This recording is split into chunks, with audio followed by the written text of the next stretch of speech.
Halo para watcher, selamat datang di video kali ini. Gue bakal membahas komik webtoon bergenre komedi dari Indonesia, menceritakan tentang anak cewek blasteran, dukun, dan kuntilanak yang mau hidup normal tapi malah nggak sengaja kesantet teman sekelasnya. Menurut gue, ini komik cukup menarik buat dibahas. Komiknya berjudul kesantet. Autornya Melskoy, silahkan di follow IG-nya ya. Komik ini masih ongoing. Gue saranin baca juga komiknya ya di aplikasi webtoon. Di video ini gue bakal bahas plot, penjelasan, serta berteori atau berkomentar. Semua itu gue campur saat membahas plot. Mari kita mulai pembahasan. Tokoh utama kita bernama Melati Zeranavina, akan kita panggil sebagai Mela. Terlahir sebagai blasteran dukun dan kuntilanak. Sejak kecil Mela tidak pernah punya teman karena menjalani hidup dikelilingi hantu dan dianggap aneh di mata orang biasa. Memasuki kelas 1 SMA, Mela untuk pertama kalinya sisiran, memakai make up dan aksesoris imut sebagai upaya menjalani kehidupan normal sebagai anak SMA. Sekarang perkenalkan dulu keluarganya Mela, wanita cantik yang memiliki badan ideal sampai saya jadikan waifu. Salah. Dia ini merupakan Mama Kunti alias ibunya Mela, dan dia ini kuntilanak. Sedangkan pria tampan dan berani ini merupakan Ki Joko Pintar. Dia ini ayahnya Mela yang bekerja sebagai dukun online. Kedua orang tuanya sangat mendukung Mela dalam mengambil keputusan yang baik. Dan ini dia peliharaan mereka. Ya, tuyul mas bro. Kebanyakan kalsium, wajar jadi tinggi. Sebenarnya kerjaan tuyul mencari duit kan, tapi ini malah mencuri hati wanita. Mela mengawali harinya dengan sarapan yang sangat normal, tikus kecap plus bunga segar, dan berangkat ke sekolah naik tuyul, sangat normal. Dan ini dia sekolah manusia normal, SMA Abipraya. Sepertinya di universe ini makhluk dunia lain menyatu dengan dunia biasa, tapi menjadi minoritas. Mengingat si Mela dijauhi anak kecil lainnya waktu kecil sampai gak ada teman satupun.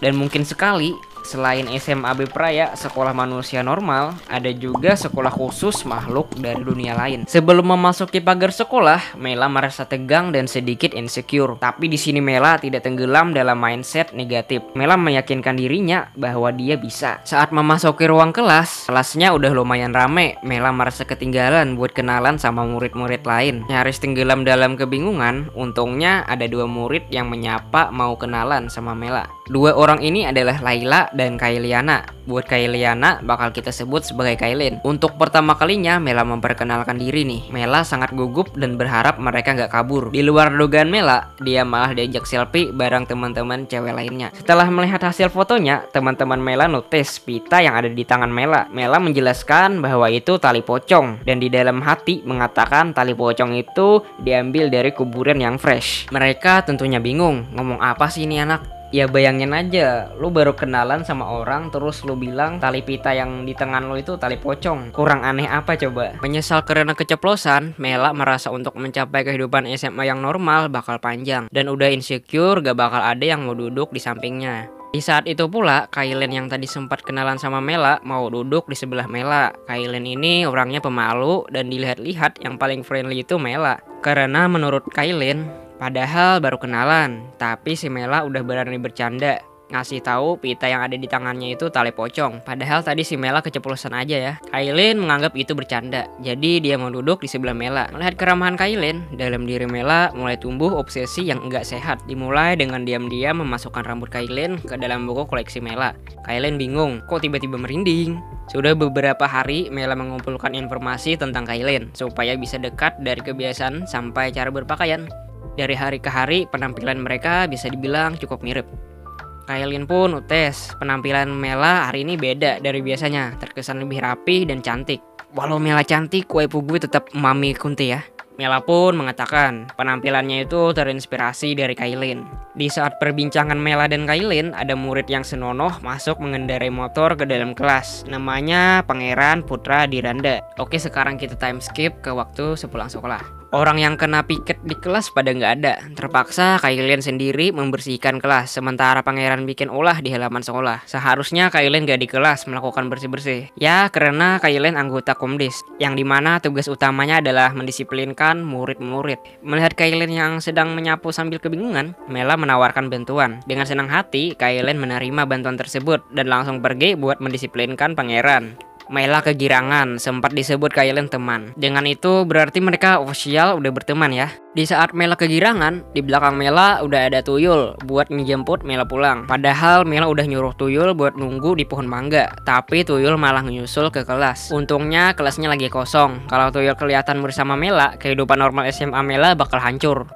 Di sini Mela meniru cara Kailin menghukum pangeran yang diterapkan ke Tuyul. Ini dia mencoba meniru, tapi ini agak sus nih. Di tengah perbincangan itu, tiba-tiba mendadak pangeran membuka pintu kelas mencari Kailin. Tidak bisa terhindar, pangeran melihat Mela mencubit pipi Tuyul. Situasinya jadi awkward atau canggung. Mela tak sempat menjelaskan apa-apa, pangeran langsung kabur. Pikiran Mela udah kemana-mana karena panik bisa gawat kalau identitas Mela yang setengah dukun dan setengah kuntilanak terbongkar. Tak mau ribet, Mela memutuskan buat nyantet pangeran. Mela memulai aksi penyantetan di dalam WC. Tuyul jadi khawatir karena skill dukun Mela belum apa-apa. Mela mengatakan santet ini kid friendly, gak bakal membuat manusia terluka, cuma bikin hilang ingatan. Dengan boneka santet yang dipasangi rambut pangeran, Mela berniat cuma menyentil boneka tersebut. Tuyul pergi, dia gak mau ikut-ikutan nih.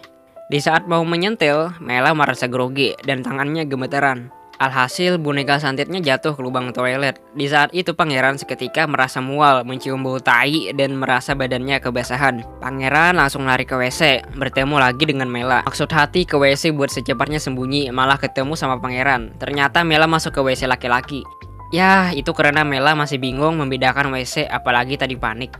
Pangeran bilang, sudah terciduk berbuat aneh-aneh di kelas, malah pergi ke WC. Mau lanjut berbuat mesum ya? Pangeran notice Mela lagi menyembunyiin sesuatu di belakang tangannya.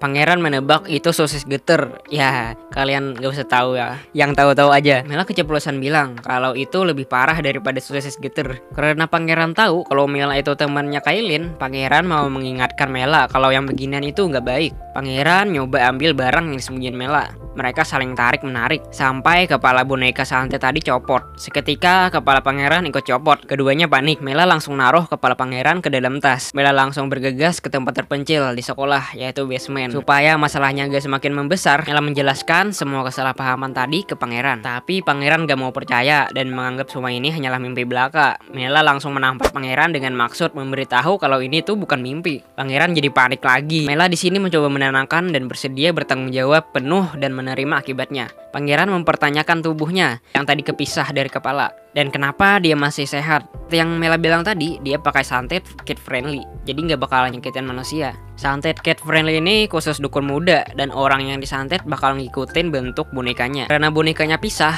kepala sama badan, begitu pula dengan pangeran dan tubuhnya pun musnah. Oke, teori gue gini, karena yang diambil buat santet itu rambut bagian kepala, pas bonekanya putus, maka yang bakal tersisa adalah bagian kepala dan bagian tubuhnya bakal musnah. Sebaliknya, jika yang diambil buat santet adalah bagian tubuh, maka kalau bonekanya putus, bagian kepala yang bakal musnah dan tersisa tubuh. Itu teori gue pribadi ya. Mengembalikan badannya tidak semudah dengan menjahit bonekanya ya. Kalau salah, tubuh pangeran gak karuan, kayak bubur diaduk. Supaya lebih aman, Mela merencanakan konsultasi ke bapaknya yang sudah ahli dalam dunia perdukunan. Melihat Mela sangat menyesal, pangeran jadi nggak bisa marah. Ya udah, yang penting tubuhnya bisa balik. Terima nasib aja dah. Mela sempat nelpon dulu ke rumah buat izin bawa pangeran ke rumah. Tapi si Mama Kunti salah paham, teriak-teriak kegirangan karena akhirnya Mela membawa teman ke rumahnya. Teleponnya pun langsung ditutup. Pangeran menyarankan langsung dijelasin aja di rumah. Sesampainya di rumah, Mela disambut bahagia oleh kedua orang tuanya. Tapi di sini Mela kelihatan sendirian. Mama Kunti bingung, bertanya-tanya di mana teman yang Mela bawa. Mela pun mengeluarkan kepala pangeran dari tasnya. Pangeran memperkenalkan diri dan mengatakan bahwa dia baru saja kena santet Mela secara tidak sengaja. Karena syok berat, kedua orang tua Mela pingsan. Sementara itu, Mela melupakan Tuyul yang nunggu di pohon mangga. Setelah bangun dari pingsan, ayahnya Mela minta maaf dan meminta jangan melaporkan kejadian ini ke Komnas HAM alias Komisi Nasional Hantu and Manusia. Ada-ada saja autornya ya. Kata Om Dukun alias ayahnya Mela, pangeran bisa balik seperti semula, namun tidak dalam waktu yang singkat. Tunggu bulan purnama dulu, yang mana itu berada di bulan depan. Dengan keadaan begini, tentu saja pangeran gak bisa keluar apalagi sekolah.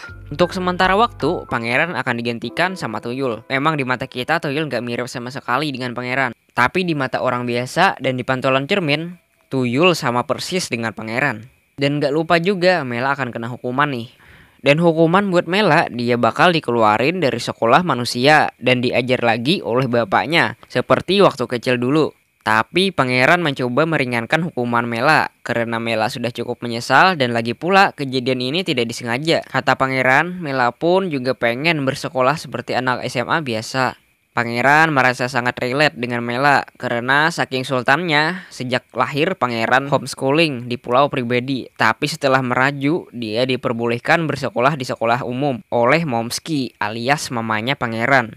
Pangeran pun juga mau merasakan bagaimana hidup seperti Sobat Miss Queen. Walau perkataan pangeran nyebelin, tapi ada benarnya juga. Mela pun diberi satu kesempatan lagi buat bersekolah di sekolah manusia. Mela pun sangat berterima kasih kepada pangeran. Salah sih, itu si Tuyul. Untuk sementara waktu sampai pangeran pulih, pangeran bakal tinggal di kamarnya Mela. Bisa lo lihat di sini banyak foto-foto Kailin. Obsesi Mela terhadap Kailin udah sampai segini nih. Lebih serem daripada kamar penuh jenglot. Mulai besok pangeran bakal libur panjang. Sekolah dan kehidupan pangeran sementara bakal digantiin sama Tuyul. Yang dulunya melayani, sekarang Tuyul dilayani. Sifat pangeran juga menyatu dengan Tuyul. Hal yang pertama kali dilakukan Tuyul dalam menjalani kehidupan pangeran, Tuyul melakukan host tour sambil ngambil souvenir buat dibawa pulang. Tuyul tetaplah Tuyul. Host tournya kita percepat aja ya. Jadi ini di luar rumah pangeran. Dan ini di dalamnya. Ada ini, dan lainnya yang enggak atau belum ditampilin. Setelah host tour, misi selanjutnya Tuyul harus akrab dengan anggota keluarga pangeran. Kebetulan Momski mau bicara sama pangeran lewat video call karena Momski orangnya super sibuk, tidak punya waktu buat ketemu langsung. Obrolannya pun sangat singkat, cuma bisa mengatakan gak bisa pulang minggu ini dan jangan lupa makan. Dah gitu doang. Walau di sana ramai, tapi semuanya pada sibuk. Gak ada waktu buat bercengkerama. Lebih terasa ramai di keluarga Mela. Tapi Tuyul tunda dulu kangennya selama 30 hari. Surga duniawi di depan mata cuy. Sementara Tuyul menjalani kehidupan mewah, si pangeran yang asli sedang berduaan bersama kuntilanak di rumah Mela karena Om Dukun udah berangkat kerja dan Mela pergi sekolah. Mama Kunti nawarin pangeran buat sarapan. Menuju dapur, Mama Kunti menceritakan kalau kepala dan tubuh pangeran masih terhubung, tapi beda alam. Jadi pangeran masih bisa napas dan makan. Sesampainya di dapur, pangeran tercengang melihat hidangan di atas meja yang sangat aneh seperti tidak layak makan. Pangeran dipaksa makan sambil disuapi Kunti. Aduh, bikin iri aja nih. Balik ke ceritanya, ternyata sup jamur kuping yang dibikin Mama Kunti rasanya enak. Dibuat dari bahan-bahan yang aman dan halal dikonsumsi oleh manusia. Untuk pertama kalinya, pangeran merasakan masakan bunda. Karena Momski super sibuk, tidak sempat masak, bahkan menginjak kaki di dapur saja bisa jadi sebuah keajaiban. Tidak seseram apa yang dibayangkan pangeran, Mama Kunti adalah orang hantu yang baik. Sangat baik. Sehabis pangeran makan, pirenya jadi cemilan Mama Kunti. Oke, pembahasannya sampai sini dulu. Ya kalau kalian tertarik kelanjutannya seperti apa, silahkan subscribe dulu, like juga, share juga. Udah gitu aja, bye-bye.